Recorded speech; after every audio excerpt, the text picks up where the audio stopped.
chifrinho. Esses aqui são boi. Onde que tá o tranqueirinho? Aqui detrás.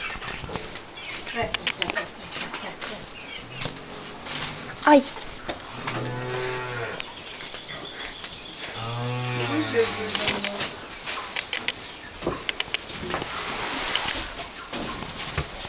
Pode vir aqui, não tem medo. Não, tem obstáculos. Vamos colocar essa roda no pneu, certo?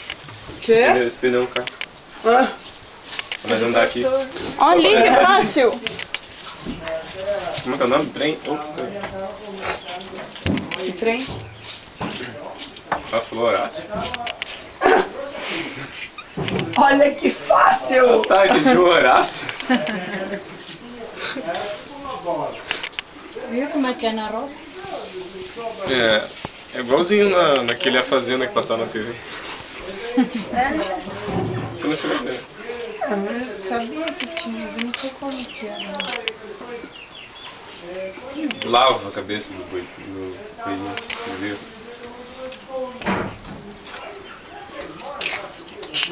Por que ele fica separado? É que esse aqui nasceu quinta de noite. Nossa, que gigante! Mas por que ele tem que ficar separado? Muito pequeno. Por causa que não fica junto com a vaca? Não fica junto com ele?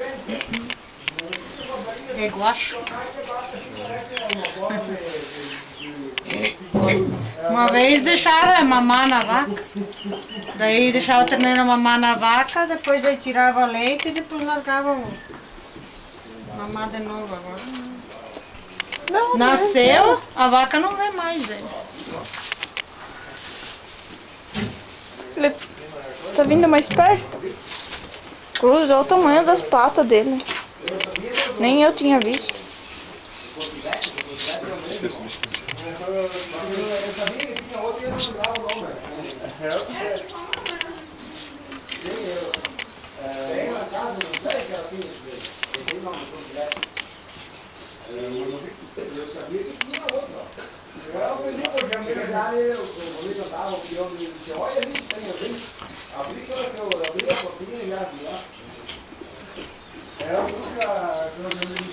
Mas demora pra tomar um leite, 2 minutos e 40 já. Hoje que ele tomou ligeiro.